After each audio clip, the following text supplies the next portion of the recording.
네, 오늘 화요 새벽에 오신 여러분들 주님의 이름으로 환영합니다. 우리 지난 사무엘상 6장을 통해서 법궤, 그 기적의 귀환을 함께 살펴봤었습니다. 사무엘상 6장 13절에 이렇게 말합니다. 우리 함께 합독하겠습니다. 벳세메스 사람들이 골짜기에서 밀을 베다가 눈을 들어 궤를 보고 그 본 것을 기뻐하더니, 벳세메스 사람들은 삶의 터전이었던 그 골짜기에서 밀을 베면서 일하고 있었습니다. 그때 그들이 일을 하다가 13절 이 중반절처럼 눈을 들어서 무엇을 보았습니까? 하나님의 언약궤를 보았습니다. 이 예기치 않은 발견은 그들의 일상을 완전히 뒤집어 놓았습니다. 그들은 무거운 노동을 멈추고 법궤를 보자마자 기뻐하기 시작합니다. 그들의 기쁨은 일상의 노동을 멈추게 할 만큼 기뻐했으며 하나님을 향한 진심의 환호였음을 우리가 지난번에 함께 살펴봤었습니다.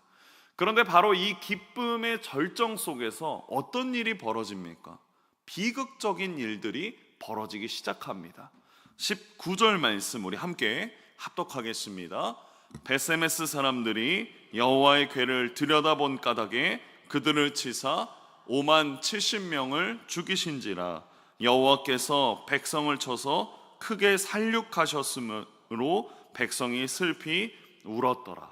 이 너무나도 기쁜 이 순간에 하나님께서 벳세메스 사람들을 죽이셨습니다. 왜 죽이셨는가? 그들이 법궤를 들여다본 까닭이다라고 성경은 기록합니다. 그래서 우리가 다음 그림과 자막을 조금 더 깊게 살펴보지 않았습니까? 여기서 19절에 들여다보다라는 단어의 히브리어 원어를 보면 나바트라고 하는데, 이것은 이렇게 정리할 수 있습니다.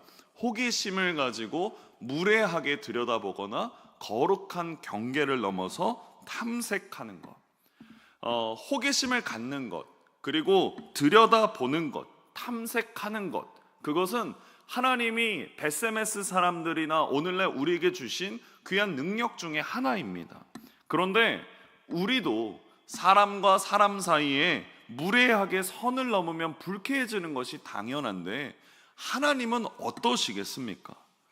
법궤를 들여다보는 행위가 분명히 잘못된 것을 이들은 알았습니다. 그런데 불구하고 호기심을 참지 못하고 하나님이 정하신 질서를 어지럽혔다라는 것입니다. 그들에게 있어서 하나님은 경외의 대상이 아니라 그저 들여다보고 싶은 궁금증의 대상이었다라는 것입니다. 결국 그들은 하나님의 거룩한 경계를 넘는 순간 큰 비극을 맞이하고 말았습니다. 여러분, 이제 이 말씀을 가지고 우리는 무엇을 배웠습니까? 하나님을 삶의 자리에서 경외해야 된다라는 것, 그것이 지혜의 근본임을 우리는 함께 살펴봤었습니다. 그리고 오늘 우리는 이제 사무엘상 7장에 대해 함께 살펴볼 것입니다. 이 7장은 이스라엘의 역사에 있어서 굉장히 큰 전환점이 되는 7장입니다. 그 시작인 1절부터 6절, 오늘 본문의 말씀은 무려 20년이라는 기나긴 침묵의 시간을 말해주고 있습니다. 우선 1절 말씀 우리 함께 합독하겠습니다. 기럇 여아림 사람들이 와서 여호와의 궤를 옮겨 산에 사는 아비나답의 집에 들여놓고 그의 아들 엘리야사를 거룩하게 구별하여 여호와의 궤를 지키게 하였더니, 여러분, 이 짧은 한 절은 이스라엘 역사에 있어서 가장 암울했던 영적 공백기를 이야기해주고 있습니다. 이렇게 말씀만 봐서는 잘 모를 수 있지만 언약궤가 기럇 여아림 사람을 통해서 이스라엘이라는 도시로 다시 들어왔습니다.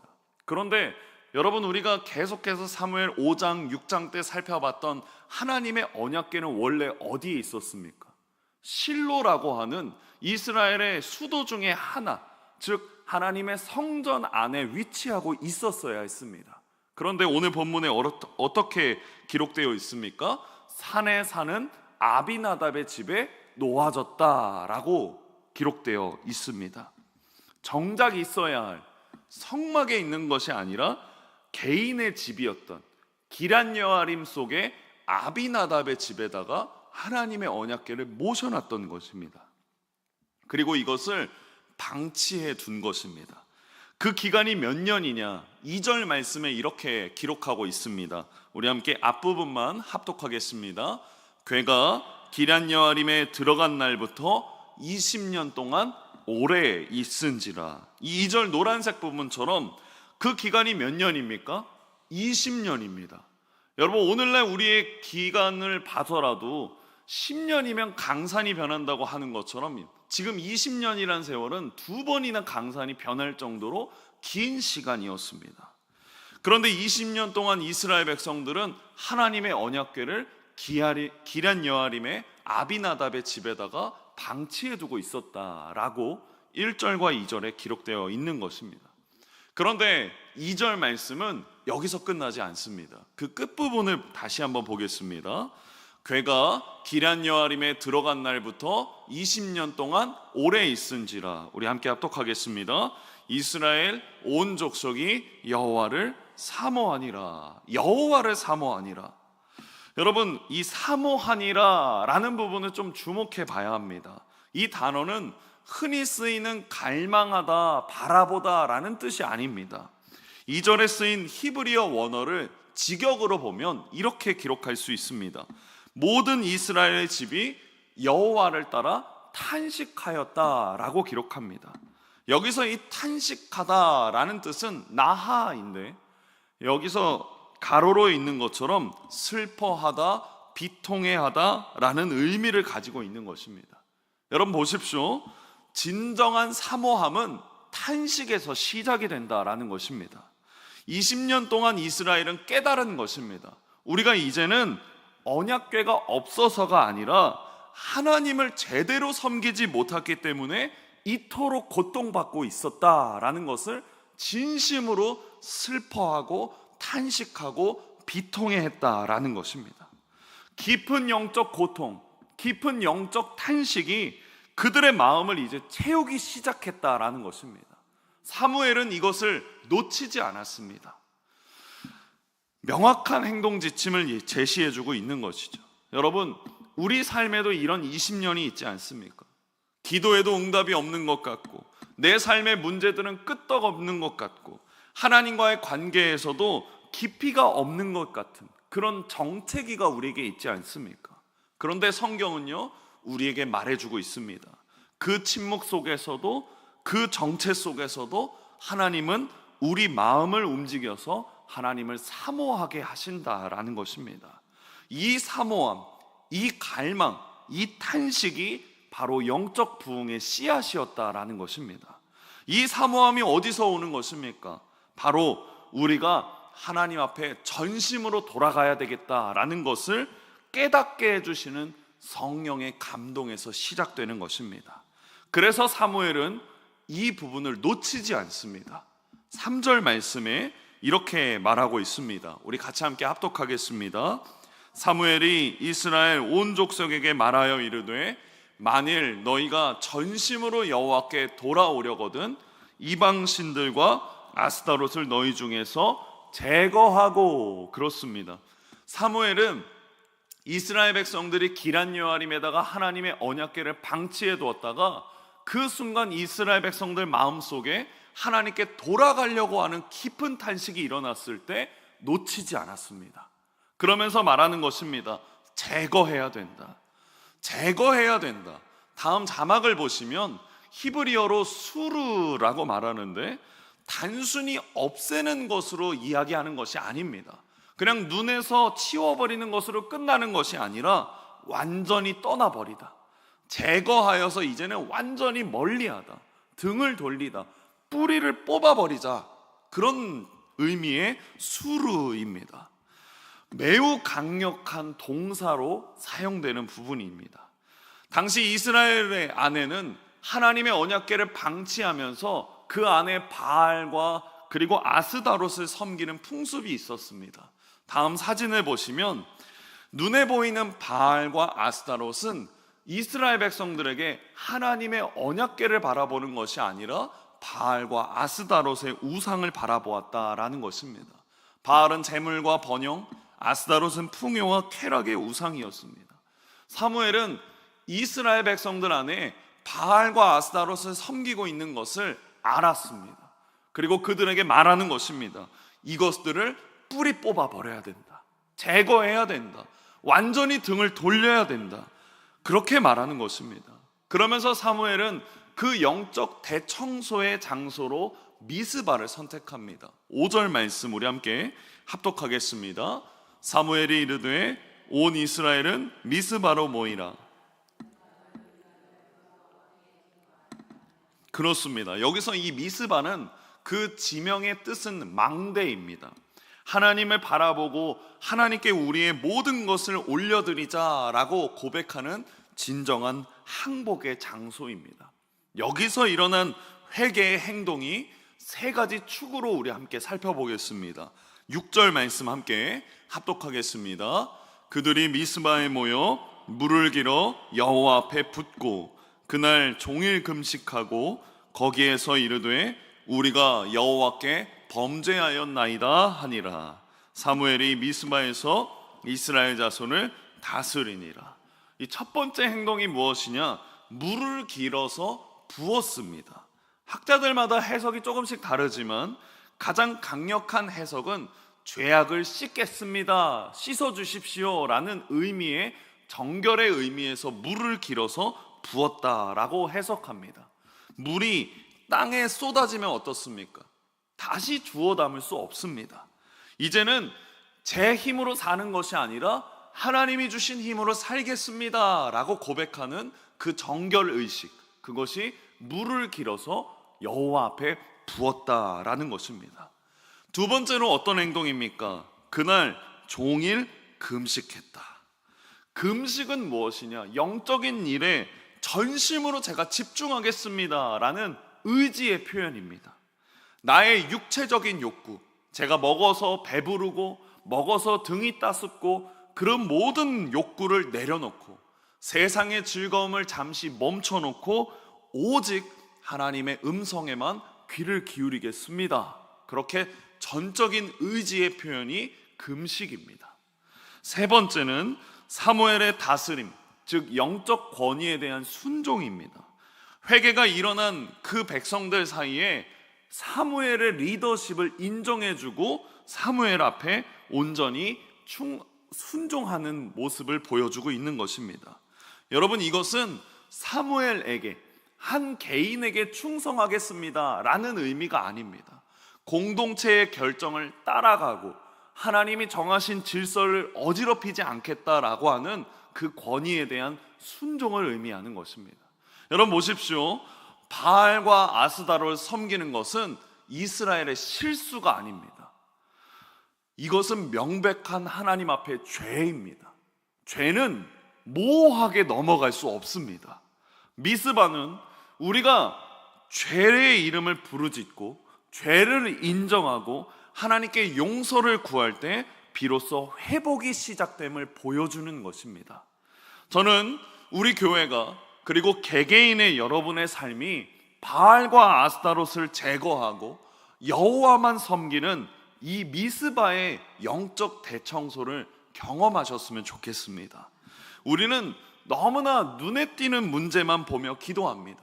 하지만 사무엘은 문제의 뿌리가 우리 마음에 숨겨져 있는 우상이었음을 정확하게 꿰뚫어주고 있습니다. 오늘 우리 삶에 숨겨진 우상들, 그것을 수르 제거하고 뿌리 뽑아 버리십시오. 저는 이 부분을 생각해 볼 때 예수님을 인격적으로 만나기 전에 제 모습이 떠올랐습니다. 당시 20대 중반이었던 저에게 있어서 가장 강력한 우상은 남들의 시선과 인정이었습니다. 전도사였고 늘 헌신적인 삶이었다라고 말할 수는 있지만 저의 진짜 주인은 남들에게 있어서 멋지게 보여지는 이미지가 저에게 중요한 거였습니다. 그래서 모든 행동을 제 SNS에다가 남겨놨습니다. 새벽 기도하면 오늘도 새벽 기도 했음, 봉사하면 오늘 이런 거 했음, 심지어 독서해도 이런 거 내가 읽었다라는 것을 보면서 좋아요와 댓글을 통해 세상에 칭찬을 얻고자 하는 마음이 제 안에 너무나 많았습니다. 제 시간, 제 에너지를 바치는 모든 것의 우상은 SNS였습니다. 그때 겉으로 보았을 땐 완벽해 보였을지 모르지만 제 마음은 늘 공허했고 늘 사람들의 인정과 칭찬을 요구하고 있었다라는 것입니다. 그때 하나님이 제 마음 안에 어떤 말씀을 하나 주셨었는데 그 말씀 이후부터 제 삶이 달라졌습니다. 고린도전서 10장 33절 말씀입니다. 우리 함께 합독하겠습니다. 나와 같이 모든 일에 모든 사람을 기쁘게 하여 자신의 유익을 구하지 아니하고 많은 사람의 유익을 구하여 그들로 구원을 받게 하라. 지금까지 제 삶은 제 삶의 유익을 위해서 살아왔던 저에게 많은 사람의 유익을 구하라. 그것은 주님이 저에게 크나큰 경험을 하게 하셨던 말씀이었습니다. 이 말씀이 제 마음을 완전히 불타오르게 하였습니다. 특별히 다른 사람의 유익을 구할 때 제 마음이 기뻐하는 것이 온전히 하나님이 주신 온전한 기쁨이었고 제 마음속에 있는 모든 공허함을 자유함으로 채워주셨습니다. 그래서 제가 처음으로 했던 결단이 제가 가지고 있었던 모든 SNS를 차단하고 없애버리는 것이었습니다. 제가 가진 모든 무대를 완전히 해체했었던 행위였습니다. 그러면서 제 마음속에 어떤 것이 몰려왔었냐면 사람들이 나를 잊어버리면 어떡하지? 사람들이 나를 잊어버리면 어떡하지? 제 마음 안에 불안감으로 왔었습니다. 하나님, 그런데 하나님만이 나의 유일한 기업입니다. 하나님만이 나의 유일한 기업입니다. 고백하면서 그 모든 우상을 정리했습니다. 처음에는요, 공허함이 찾아왔습니다. 그런데 놀라운 일이 일어났습니다. 남들의 시선, 남들의 좋아요, 남들의 관심을 벗어나니까 순전히 하나님과의 관계에만 집중할 수 있었습니다. 이제 새벽 예배, 새벽 기도는 보여주기가 아니라 진짜 주님과의 교통하는, 소통하는 교제의 시간이 되었습니다. 허상 대신에, 그냥 헛것 대신에 진실한 만남, 하나님이 주신 사명, 하나님 나라를 위하여 다른 사람의 유익을 구하는 삶, 그것에 제 삶의 에너지가 다 쏟아지기 시작했습니다. 인기 많은 사람 아닙니다. 하나님의 자녀로 하나님 나라를 구하는 삶, 그 삶이 진정한 행복이고 세상이 줄 수 없는 평안이라는 것을 경험하게 되었던 것입니다. 여러분, 여러분의 삶을 지배하는 우상들이 있으십니까? 숨겨져 있었던 마음의 우상들을 뿌리 뽑아 제거하십시오. 오직 하나님이 여러분의 주인이 되어 주실 때 우리는 참 자유를 얻을 수 있습니다. 신앙생활은 남들의 시선, 율법, 그것에 갇혀 있는 삶이 아니라 하나님만이 주시는 자유함에서 시작할 수 있는 것입니다. 그 자유함이 없다면 오늘 그 시간을 회복하셨으면 좋겠습니다. 말씀을 맺으면서 오늘 본문 3절 말씀을 우리 다시 한번 함께 합독하겠습니다. 사무엘이 이스라엘 온 족속에게 말하여 이르되 만일 너희가 전심으로 여호와께 돌아오려거든 이방신들과 아스다롯을 너희 중에서 제거하고 너희 마음을 여호와께로 향하여 그만을 섬기라. 그리하면 너희를 블레셋 사람의 손에서 건져내시니라. 여러분, 이제 우리에게는 마음의 미스바가 필요합니다. 하나님 없이는 살 수 없습니다. 그것을 비통하게 탄식하십시오. 지금 당장 내 삶에 주장하고 있는 우상들을 뿌리 뽑아 제거하십시오. 하나님께 전심으로 돌아가십시오. 미스바의 결단은요, 모호한 감정이 아닙니다. 구체적인 행동입니다. 이스라엘은 전심으로 하나님께 돌아가려고 아스다롯과 바알을 제거하였습니다. 우리 삶에서도 우상으로 시작되는 모든 것들을 단호하게 제거하시기를 주님의 이름으로 축복합니다. 기도하겠습니다.